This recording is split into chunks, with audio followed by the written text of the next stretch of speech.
artificial intelligence. Yeah. Something that is also scaring a lot of people, because when you go to the social media, I saw a rendition of your song, Harpal Jina, which has been sung by Arijit, and I'm sure you must be aware. What do you have to say about this technology, and how harmful can it be, or probably in the future? Do you think it is going to take up? First of all, it's baffling to see how Rafi Sahab is singing "Hole Hole Ho Jayega Pyar." I loved it. I just loved the fact that my guru is doing a song that has been sung by Sukhwinder Singh. Yeah. So it's baffling, it's interesting, but see, every invention has an up and has a downside. When you invented car, you reduce the distance between places, but then you increase the risk of accidents. Sure. So it all depends how you use it. AI, artificial intelligence, is a beautiful tool to create maybe newer zones of entertainment, fine. But nothing can replace the human touch of any, in arts especially.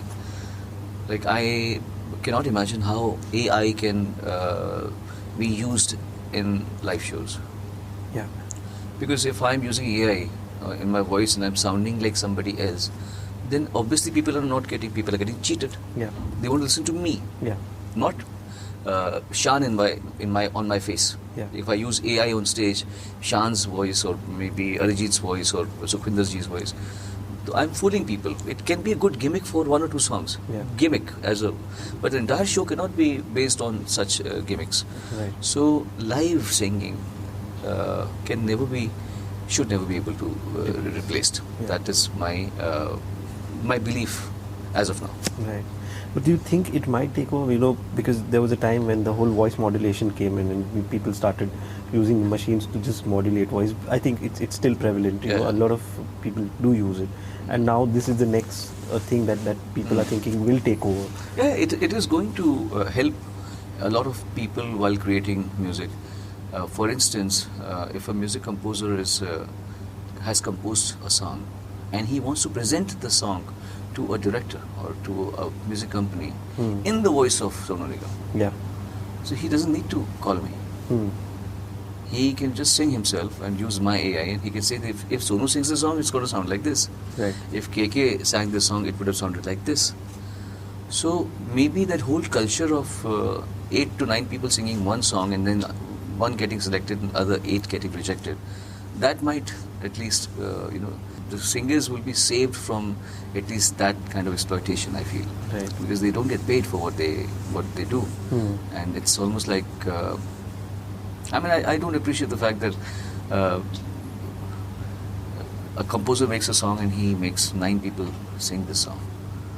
And it's very insulting, humiliating for the singers. Also, there's an uncertainty looming around that whether your song will be selected or not. Of course.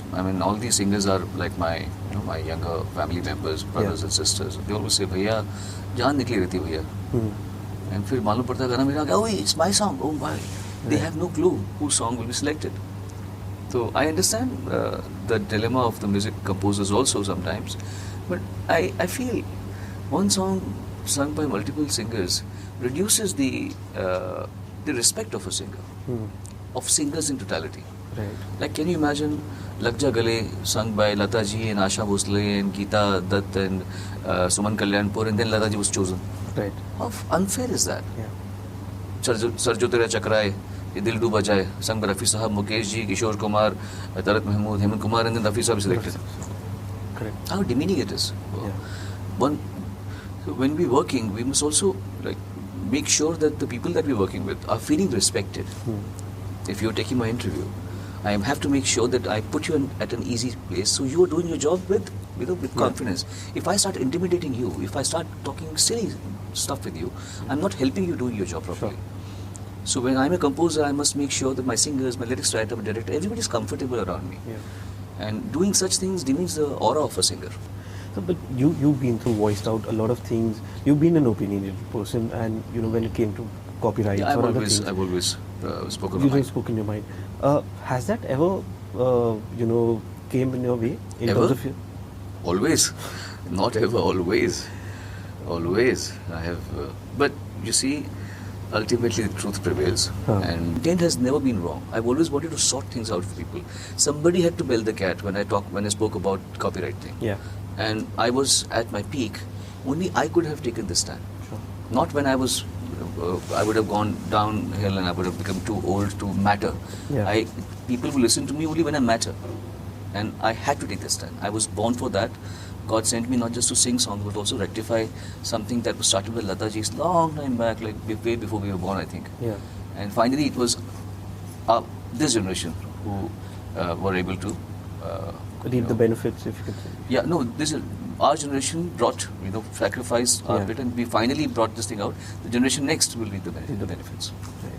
Lastly, I'd like to ask, sir, you mentioned